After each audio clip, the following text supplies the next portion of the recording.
कुंडलिनी जागरण की क्रिया कई विधि से होती है। कई योग के द्वारा कुंडलिनी जागरण होता है। बहुत सारे ऐसे लोगों की भी कुंडलिनी जागृत होती है जिनको स्वयं पता नहीं होता है कि मेरी कुंडलिनी शक्ति जागृत हो गई है। ऐसे लोगों की भी कुंडलिनी शक्ति जागृत हुई रहती है या हो जाती है। जो भी व्यक्ति वह किसी भी धर्म का हो, किसी भी कार्यों से वो किसी भी क्षेत्र में कार्य कर रहा हो, जो भी व्यक्ति अंतर्मुखी होगा, एकाग्रचित्त होगा, जो भी व्यक्ति अपनी इंद्रियों को कंट्रोल में करेगा, अंतर्मुखी बनाएगा, जो अपनी आंतरिक विकास को करेगा, वह चाहे कुंडलिनी साधक हो, कुंडलिनी साधना कर रहा हो अथवा न कर रहा हो, सभी के कुंडलिनी शक्ति जागृत जरूर होती है। और कुछ ऐसे लोग भी होते हैं जिनकी स्वमेव ऊर्ध्व भी हो जाती है। मैंने बताया है कि कुंडलिनी का जागरण और कुंडलिनी का ऊर्ध्व होना दोनों अलग अलग बातें हैं।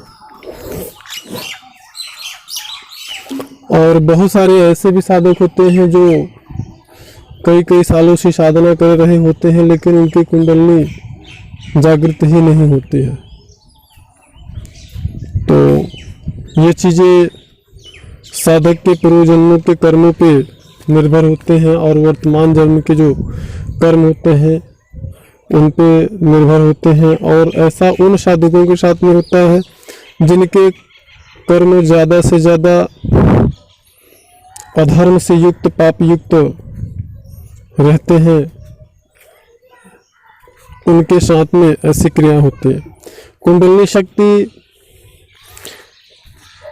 या कुंडलिनी की साधना जैसे नाद योग है, ज्ञान योग है, कर्म योग है, कुंडलिनी ध्यान योग है, सहज ध्यान योग है, मंत्र योग है, तंत्र योग है, हठ योग है। ऐसे कई प्रकार के योग हैं बहुत सारे जिनके द्वारा कुंडलिनी साधना की जाती है और जागृत भी होती है और ऊर्ध्व भी होती है। कुंडलिनी शक्ति को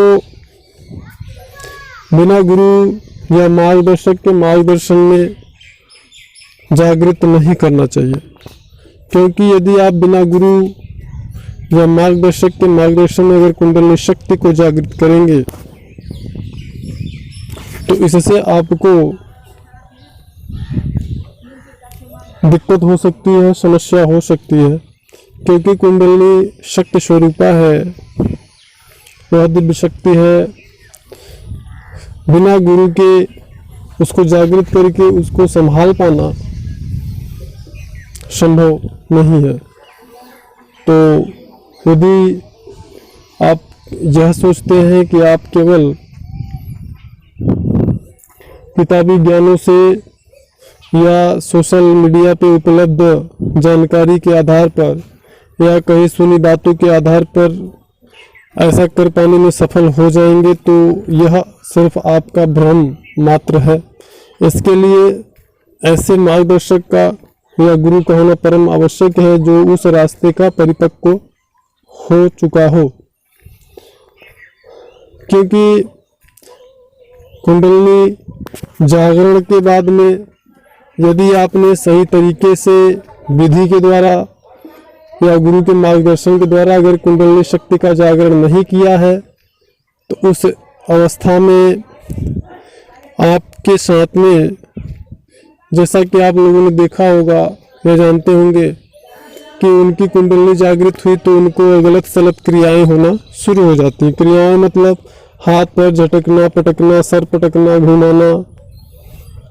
तो कभी कभी तो उस अवस्था में यह भी लोग मानते हैं कि इनके ऊपर भूत प्रेत इत्यादि का साया आ गया है, साया है, और दूसरा रास्ता अपनाने लगते हैं जैसे कि ओझा तांत्रिक को दिखाना। यदि गुरु या मार्गदर्शक उस अवस्था में साधक के पास में अगर उपलब्ध होता है तो वो ये बता सकता है कि शरीर में अशुद्धता की मात्रा ज़्यादा होने के कारण इस प्रकार की क्रियाएं होती हैं। कुंडलनी जागरण में जब तक एक निश्चित अवस्था तक साधक के अंदर शुद्धता नहीं आती है तब तक गुरु या मार्गदर्शक कुंडलनी जागृत नहीं करते हैं। ऐसी स्थिति में यदि आप उल जलूल तरीके से, गलत तरीके से, उल्टे सीधे विधियों को अपना करके